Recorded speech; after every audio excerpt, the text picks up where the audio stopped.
30-40টা অভিযোগের ভিত্তিতে, মানে সম্পত্তির অভিযোগের ভিত্তিতে আজকের কেস স্টার্ট হচ্ছে। আপনারা জানেন আমাদের সম্মানীয় মুখ্যমন্ত্রী বলেছেন, শুভেন্দু অধিকারী মহাশয় বলেছেন, কোনোভাবেই এগুলো বরদাস্ত করা হবে না এবং সেটা হবে না। এবং কালকের আইনও আমাদের পাস হয়েছে পার্লামেন্টে, বিধানসভাতে, এবং সেটা লাগুও হতে চলেছে। এবং এগুলো সম্পত্তি, এগুলো যেগুলো ভুয়োভাবে তৈরি করা হয়েছে, জাল করা হয়েছে, এবং তৎকালীন ভিডিও কিছু সহযোগিতা ছিল এবং বিএলআরও থেকে কিছু সহযোগিতা করে এসব জিনিস করা করে। শুধু ফলতা না, ফলতার আশেপাশে বিভিন্ন জেলাতেও এই জিনিসগুলো করা হয়েছে। তা উপযুক্ত বিচার হবে। এবার সাধারণ মানুষের সম্পত্তি ভয় দেখিয়ে, ভুল বুঝিয়ে, বা কিছু বিএলআরও থেকে কাগজপত্র এদিক ওদিক করে এসব করেছে।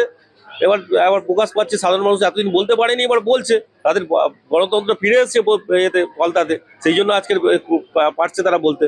অনেকের নামে আছে, ওনার স্ত্রীর নামে, ওনার নামে, ওনার সালার নামে, সাইদুলের নামে, এরকম সাইদুলের আবার স্ত্রীর নামে, এরকম বিভিন্ন লোকের নামে, আর কিছু ওরা সাগরেদের নামে করে রেখেছে। এরকম আছে, প্রচুর সম্পত্তি লোকে রেখেছে। আরো বিপাকে ফলতার স্বঘোষিত পুষ্পা জাহাঙ্গীর খান। এবার সম্পত্তি সংক্রান্ত মামলায় জাহাঙ্গীর খানকে শোন অ্যারেস্ট দেখিয়ে নিজেদের হেফাজতে চাইল পুলিশ।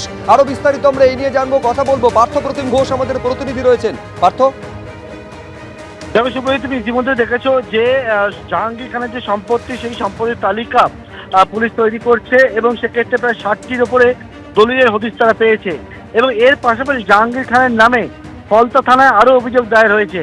যে অভিযোগে বলা হচ্ছে, যেমন ফলতার বিজেপি নেতা তিনি অভিযোগ করেছেন যে 2016 সালের পর থেকে দেখা যাচ্ছে জাহাঙ্গীর খান, তার স্ত্রী এবং তাদের যে আত্মীয় স্বজন, তাদের নামে সম্পত্তি ক্রমশ কিন্তু বেড়েই চলেছে।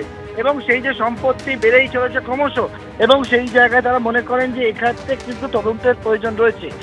একদিকে হচ্ছে বিজেপির নেতা যেমন অভিযোগ করেছেন, পাশাপাশি ওই এলাকা থেকে সম্পত্তি দখল সংক্রান্ত বিষয় জাহাঙ্গীর খান তার স্ত্রীর নামেও কিন্তু অভিযোগ জমা পড়েছে। এবং সেই অভিযোগগুলোর পর আজকে জাহাঙ্গীর খানকে অন্য অপর যে মামলায় নিজেদের কাস্টাডিতে রেখেছিল পুলিশ, সেই মামলার পর জাহাঙ্গীর খানকে আজকে আবারও আদালতে পেশ করা হয়েছে। এবং সেক্ষেত্রে হচ্ছে সম্পত্তি সংক্রান্ত মামলায় জাহাঙ্গীর খানকে এবং তার স্ত্রীকেও নিজেদের হেফাজতে আবেদন জানানো হয়েছে। ইতিমধ্যে ডায়মন্ড হারবার আদালতে সেই শুনানি পর্ব শেষ হয়েছে, কিছুক্ষণ পর রায় দেওয়া হবে। তবে পুলিশ জানাচ্ছে এই সম্পত্তি সংক্রান্ত মামলাতেও জাহাঙ্গীরের নামে এফআইআর রয়েছে এবং সেই এফআইআরে শোন অ্যারেস্ট দেখিয়ে নিজেদের কাস্টাডিতে আবেদন জানানো হয়েছে পুলিশের তরফ থেকে।